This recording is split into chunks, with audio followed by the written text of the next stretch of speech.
Hey, welcome back to True-Moto-Resto, and in this video we're going to continue with the GSXR 750 Skoal Bandit project.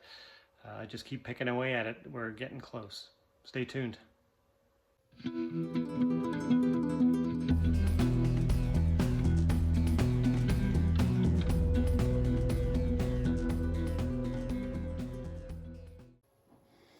All right, so the next task is to put the oil cooler back on. So I've got the new mounting bracket attached. The oil cooler has had a coat of paint. I still have to peel some masking tape off there and clean those pipes up a little bit more. And then the other thing I've done is these are pretty good thick quality crush washers that were on there from the factory. So I just cleaned them off, and then these have been re-annealed. That's why they're kind of that funny color. So I just heated them up till they're cherry red and then plopped them in some cold water. So they should be good to go again.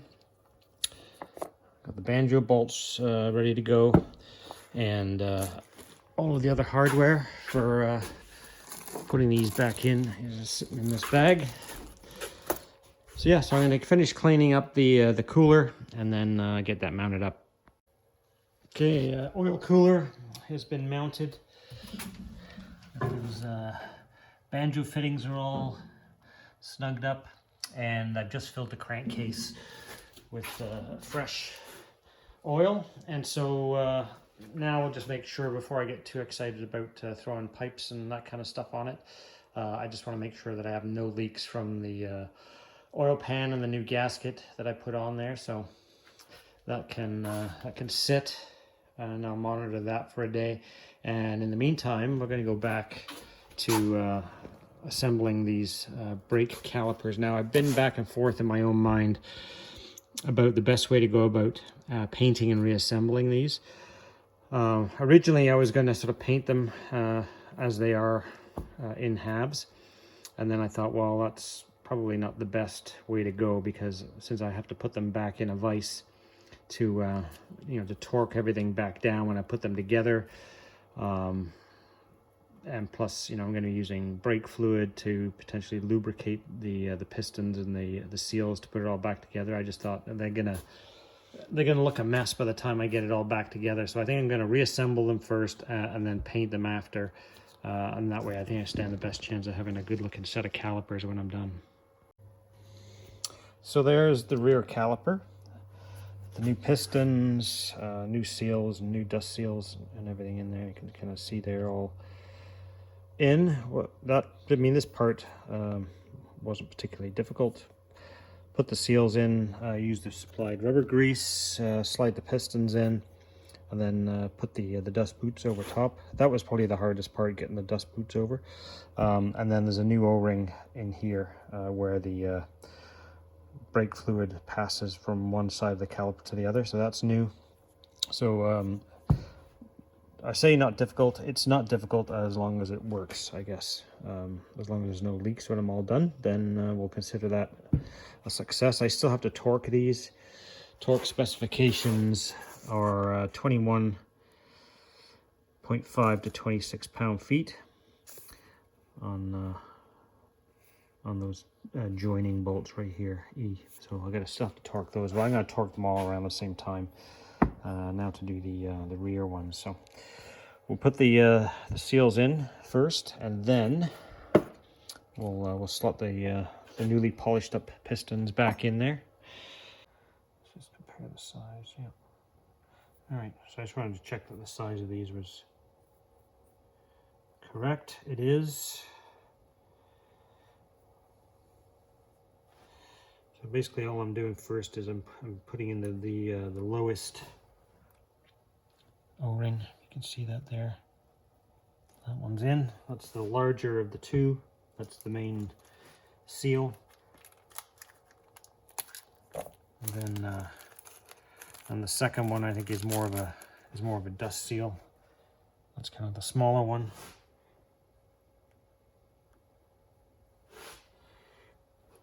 And I think the only advice that I've I can really give here is just to make sure that those things are not rolled over when you insert them. So there's the first two installed, and then basically I'm going to do the same thing for the rest of them, and then we'll come back and see how we're getting along.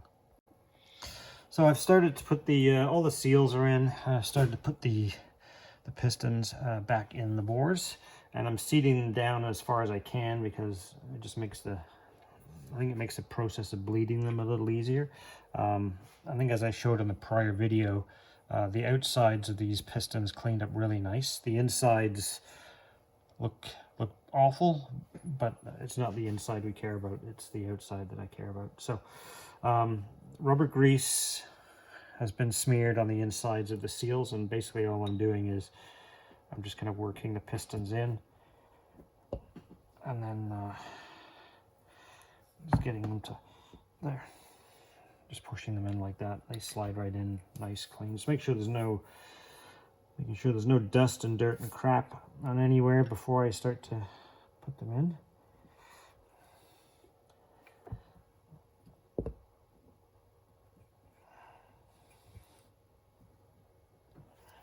Some of them want to go in, there you go, just give it a wiggle, and then they're all popping in there. So again, I'm just going to continue to do that. I'll get the rest of them in, and then I can join all the halves back together. Okay, so all the pistons are back in. That was an easy non-event kind of thing. So next thing is going to be putting the O-rings that sit in these little seats here. This is where, again, where the fluid passes from one side of the caliper to the other. And then the rear caliper, there's only one of those in each. And then the front calipers, there's two. So I still have some of the rubber grease left from the brake crafters kit that I got for the rear calipers, but you can use this stuff too. This is Race Tech rubber grease. I use this for doing fork seals as well. So it works well. So the thing that works pretty good about the using the grease, it also helps keep this O-ring in place, as well as helping it seal a little bit, I guess. I mean, I'm not completely soaking these things in grease because I don't want a lot of grease getting into the passageways and whatnot, but just enough to make it stick. And I am going to put a little bit of anti-seize on the bolts, not a lot, but they were quite corroded when I pulled them out, so I think they would benefit from a little bit of never seize when I go to put these things back together. So whether that's right or wrong, I don't know, but I'm putting it on. It's that simple. Okay, so the idea is basically set these things down on top without moving the O-ring.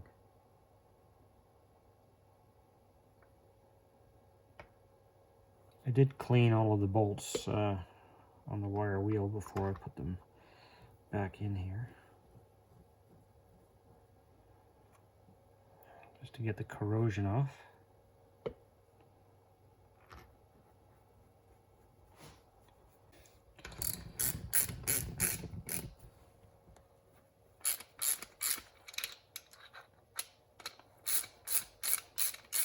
Tighten them up to the required torque specification. But there, basically that's all there is to it. All right, so there's the three calipers back together, and I guess next is painting them. So this is the primer that I've used, super acid etch primer. So we'll see how it works. And I use this stuff for any time I'm priming aluminum. Just the I don't know what that's the, I guess the super acid part, whatever it is that helps it etch to the aluminum. Aluminum doesn't like taking paint sometimes, so Anytime I've painted aluminum, I've used that stuff, it seems to have worked quite well. Other than that, I use epoxy, but in this case I'm hoping this will be sufficient. So as I get ready to paint the gold on here, this is VHT caliper paint. And there's the cap. This is supposed to be the color of it, so we'll see how it works. And then I've got to decide whether or not I'm going to do any clear coat on top of this or not. I'll have to read the instructions, but I think I might clear coat it. We'll see.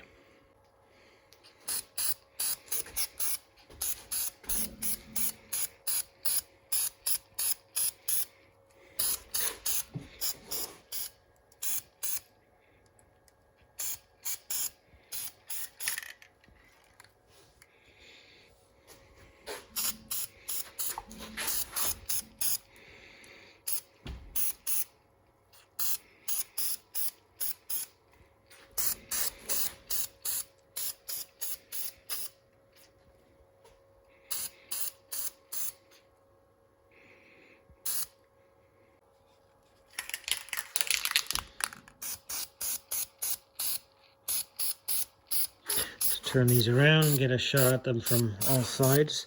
Once the side is dry, then I'll flip them upside down and do it the other way as well.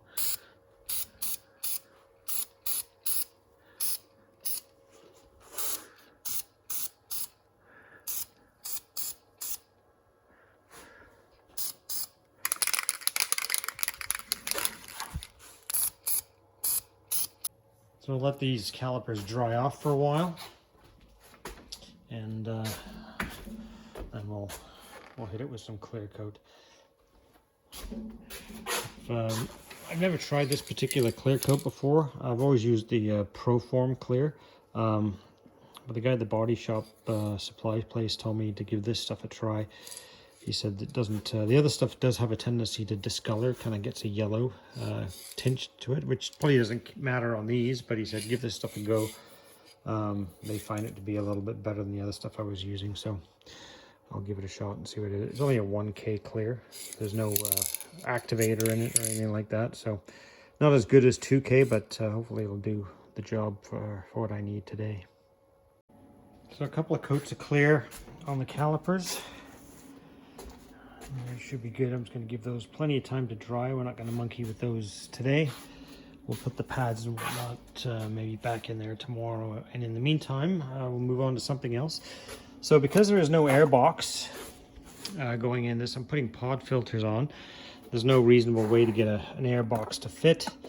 The stock GSXR box won't fit. And I did start to hack apart the old Bandit box just to see if I could get it in. And could I have made it fit? Yeah, probably, but it would have looked like crap. So instead what I'm going to do is I'm going to keep this vent tube it goes from the cam cover originally to the airbox, and I'm going to attach this breather type of filter to it. But in order to attach that to here, basically I'm just going to saw off this nipple off the airbox and reuse that to kind of bridge between this hose and that clamp. Yeah, so basically this will sit right about here. Exactly how I'm going to secure this yet to be decided. I'll do that once I've got the carbs back in. I don't want it to get in the way of throttle cables or anything like that, but basically it would have sat right about there when it was attached to the airbox. So we'll figure something out. It won't be very difficult or anything too elaborate, but it should do the trick.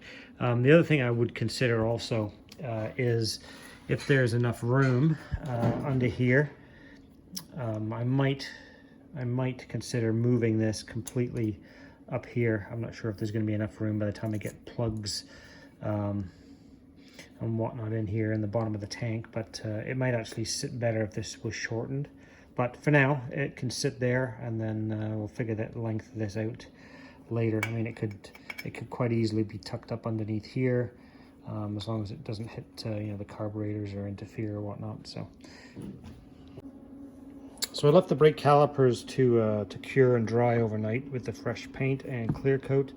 I masked off as much as I could to make sure that obviously I don't get paint in where the pistons are, and I also didn't want any paint where the banjo fittings go as well. So now the interesting thing is, depending on which kits you buy, you kind of get different things in different kits. With the front calipers, I bought an all balls kit, and in the all balls kit you get new sliding rods for the hold the pads. You get new pins for those sliders. You get what else do you get? You get some crush washers, and that's about it. You get the seals. You don't get pads. It's just a caliper rebuild kit. You do not get in any of the kits these clips. And in the brake crafters kit, you get new pistons, you get these bleed nipples, and you do not get these, so I have to clean these up. So depending on which kit you buy, you get different things. None of the kits come with the pads. You got to buy the pads separately, obviously. But yeah, we're just going to, so anyway, I bought brake crafters for the rear because I really wanted new rear pistons. I was expecting them to be really bad. And I bought all balls kit for the front calipers. So I'm just going to basically put the new pads in, the new bleed nipples in, and then they should be ready to go back on the bike soon. So what I normally do is I just put a dab of Never Sees on the end. So when I start to push it through the hole on this side, I basically get anything that's actually passing through, whether it's the caliper or the pad, will have a little bit of that Never Sees on it. It just makes them easier to remove later. Okay, there we go. New pads in, the new rods, new clips, and these spring clips here go on the inside. All right, there's the first of the front calipers done. Yeah, looks pretty good. So as long as it bleeds well and don't have any issues with leaking, we'll be all set. All right, so there's the front calipers. Just now, the one note I will make is that these banjo bolts are not the banjo bolts that go in the caliper. I just kind of put them there for safekeeping for the moment. The original brake lines that were on these were the OEM ones that basically they screw in. There's no banjo fitting in a banjo bolt on these ones. These are actually out of the splitter, the brake line splitter. So yeah, we'll see. I don't know if these are actually going to go. The original lines are probably not going to go back on just because they're too old. So I might need to get some different banjo bolts, unless the ones on the Bandit will fit it. So we'll see. But yeah, that's the basics of it. They should be good to go.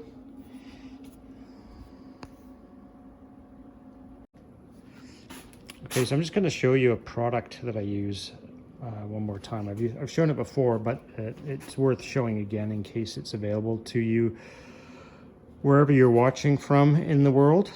This is Clean Flow Rubber Care. It's for vinyl, rubber, plastics. Rub it on, rub it good.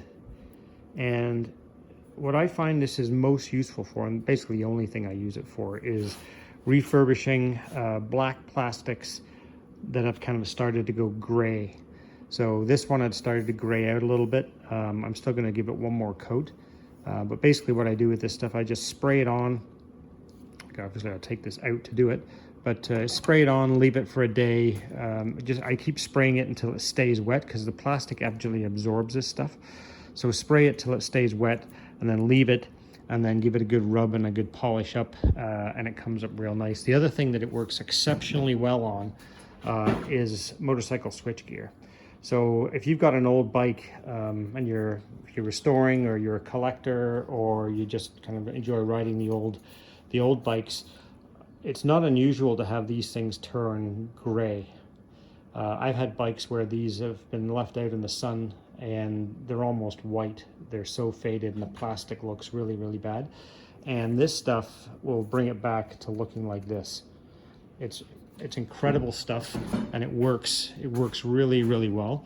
An old friend of mine told me about this a number of years ago. These old Honda switchgear right here. Get in here, take a quick look. But these guys, I haven't done these ones in many, many years, but these ones could do with another going over again. But these ones are quite faded, quite badly. And I've had this bike since 2006. This NS400R, and yeah, they've come up well and they've stayed pretty good. They don't kind of fade back to white, and I think I did it on one of these bikes as well. Yeah, I think I did a little bit on this. Yeah, I did on the CB1. So I mean, these were quite faded, and yeah, they look pretty good. They don't really look any different to the ones that are on the Hawk GT. So yeah, it works really well.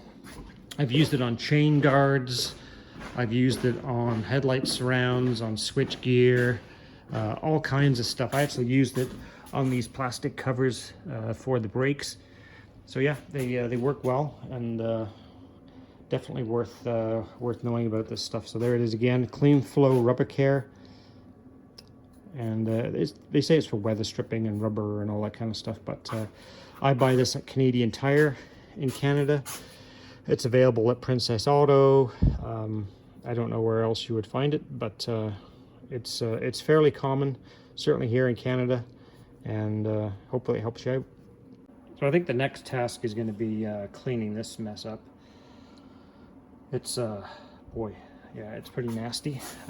The master cylinder is going to get rebuilt unless the one off the Bandit will fit on there. I'm not sure it will, but I'm going to pull it off the Bandit and just see. But I do have a rebuild kit for this one anyway. But yeah, this is kind of a huge mess. Needs to be completely disassembled and cleaned, and then the master cylinder needs to be rebuilt. All the hardware needs to be cleaned up. So yeah, that's awful. Okay, starting to disassemble the rear master cylinder. I'm not going to film too much of this at the moment. I'm up here in the garage, and it's kind of semi-dark up here, where you have yet another power outage. And unfortunately, living where I live in the middle of nowhere, reliable electricity is not a given. So Ontario Hydro or OPG, Ontario Power Group, or whoever you want to call it, does an absolutely awful job of maintaining the infrastructure anywhere north of a metropolitan city. And unfortunately, we are the recipients of weekly power outages. So that racket you hear in the background is my generator running. And I don't know if we're one of the only countries left on the planet where all of our hydro runs above ground. I know a lot of Europe, it's below ground and far more reliable, but they don't trim the trees up here. They don't maintain anything properly. We're running on very old infrastructure. So while it has its benefits being up here, I mean, my view is pretty spectacular, but reliable hydro is not one of the things that I benefit from up here. So anyway, there's the end of my rant. Back to the job at hand. So quite a bit of corrosion inside this master cylinder. There's the bits that I took out. So I guess in order to change this and the circlip, the boot, you basically got to disassemble this plunger. And then I think the kit comes with new seals and everything. I'm not sure if it comes with a new spring. Apparently not. Which is kind of strange, but anyway. Normally they come with a spring, so there's no new spring in here. Just those two seals, this boot, and I think also there's a rubber O-ring right there in the top of the master cylinder as well. So that comes with it. But my concern now is whether or not the corrosion inside there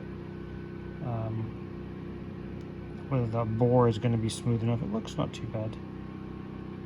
The master cylinder on the Bandit is almost identical, except this piece on the top faces the other way. So the little hole is over here and the bigger hole is over there. So this teardrop shape is kind of switched the other way around. So in a pinch, I could use it. We'll see how far I get with this one. All right, so when I took the foot peg out, this little little steel bearing, ball bearing, popped out.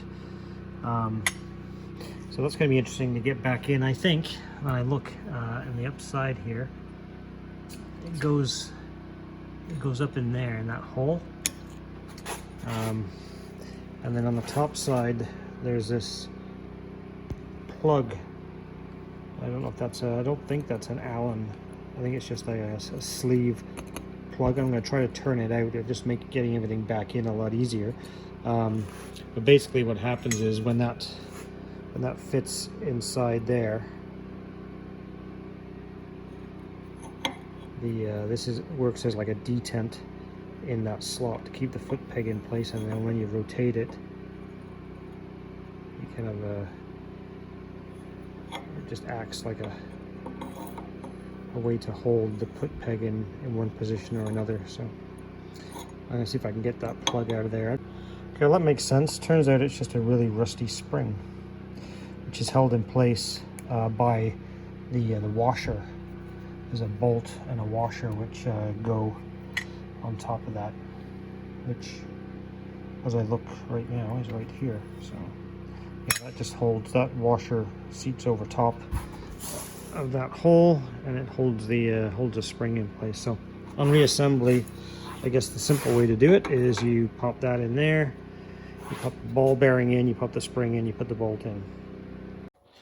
All right, so I've got the bracket cleaned and sanded and primed with the super acid etch primer, as they call it. And now I'm just going to shoot a little bit of silver paint on here.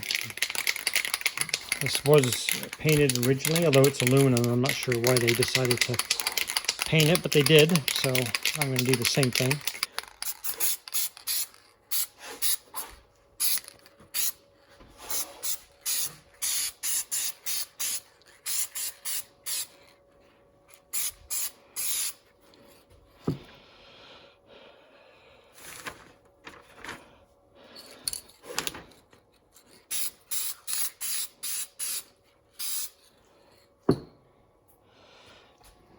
So I'll let that dry a little bit, and then we're also going to do some clear coat on this. So this is just a little bit of emery paper in the drill, just to try to clean and polish the inside of this master cylinder, because there is some corrosion in there, and the only thing I can get in there is just a rolled up piece of emery paper. And just by sticking it in the drill here, in the drill press, gives me the best chance of polishing the inside of that a little bit.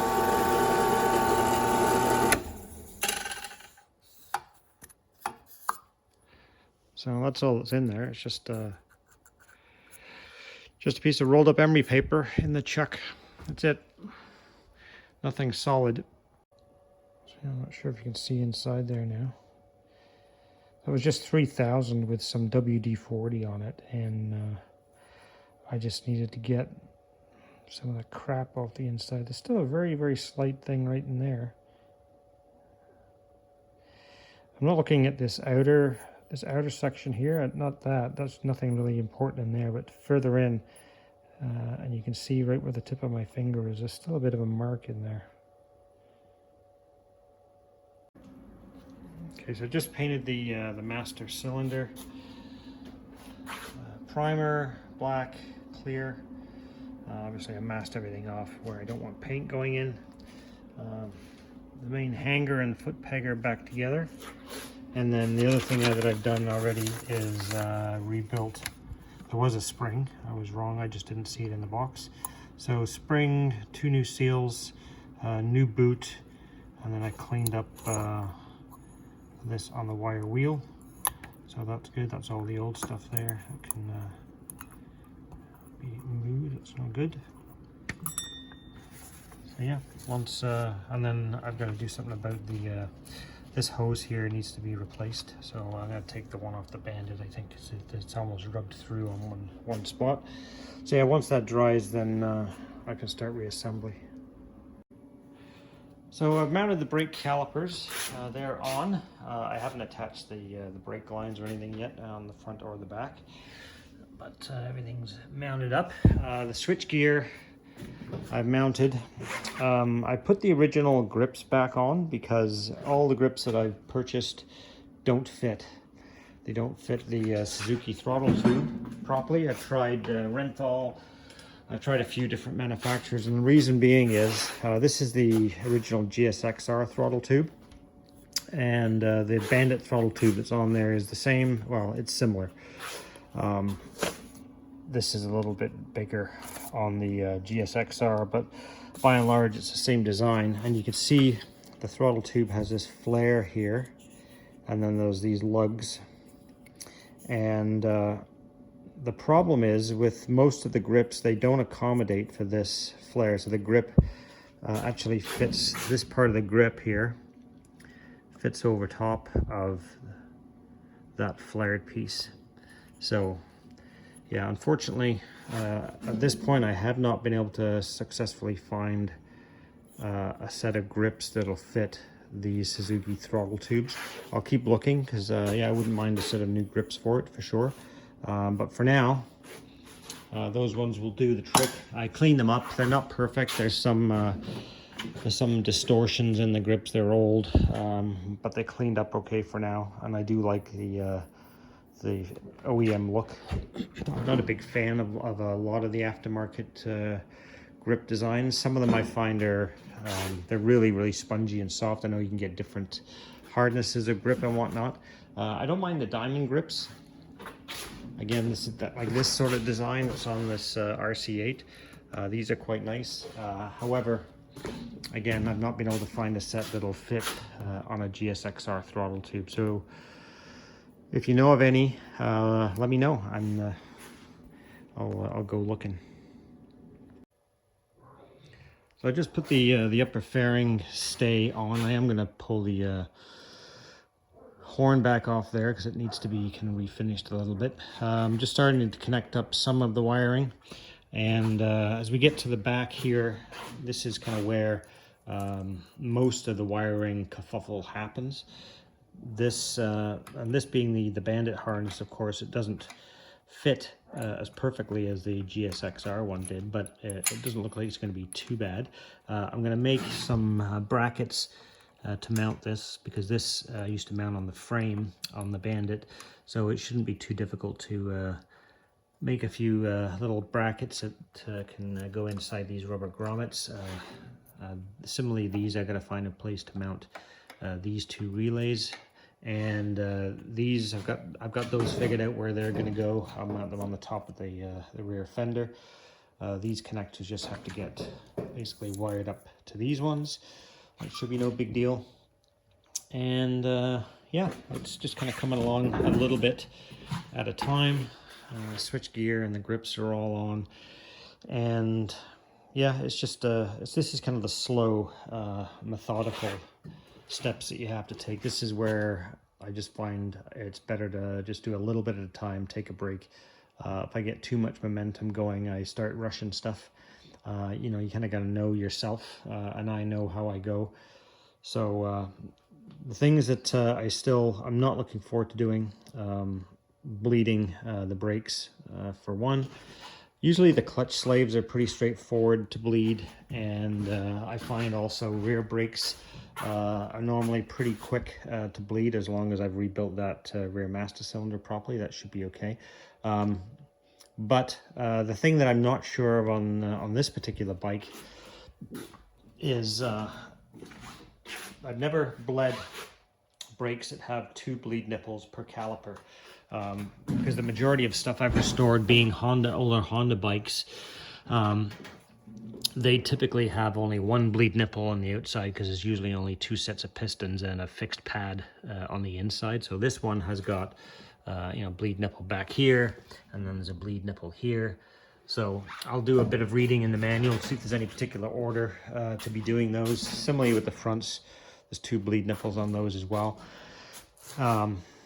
I don't particularly enjoy bleeding front brakes. I find it to be a huge pain in the backside. It's not like I don't know how to do it. My success tends to be sketchy, patchy. I don't know how else to describe it. Sometimes it works really well, other times not so much. And I've got a reverse bleeder, vacuum bleeder.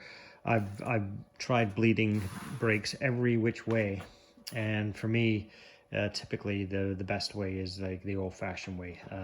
Pump the lever, break the bleed screw, that kind of thing. That just seems to be what works. I typically attach a vacuum bleeder anyway, just to help pull the fluid through. But yeah, we'll see how this one goes. The thing that worries me here is, everything is painted, right? And it's just much easier to bleed calipers when they're mounted properly on the bike.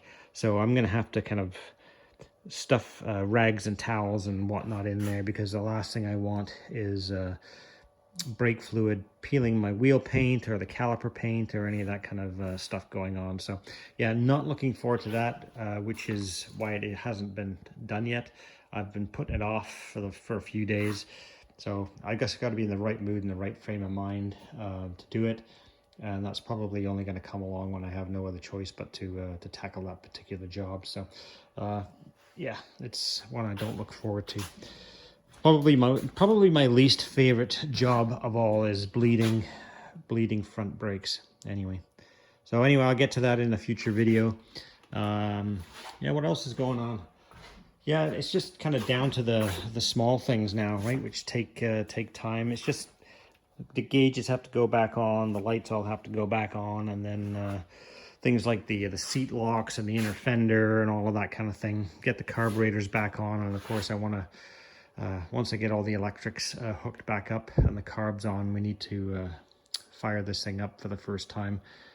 Hear this Bandit mill run in the new frame, and of course the exhaust system will need to go on. So yeah, there's still a long way to go. And as I've said before, I'm just, we're into spring now. And so I just don't get as much time in the shop as I do in the winter. So the videos might be a little bit shorter as we go from here on in, as I've said before, but I will endeavor to give some content every week. So thanks for watching. Hope you enjoyed the video today, and please like, share, and subscribe. If you've enjoyed the video, please do consider subscribing. It really does help the channel, and we'll see you in the next video. Thanks for watching.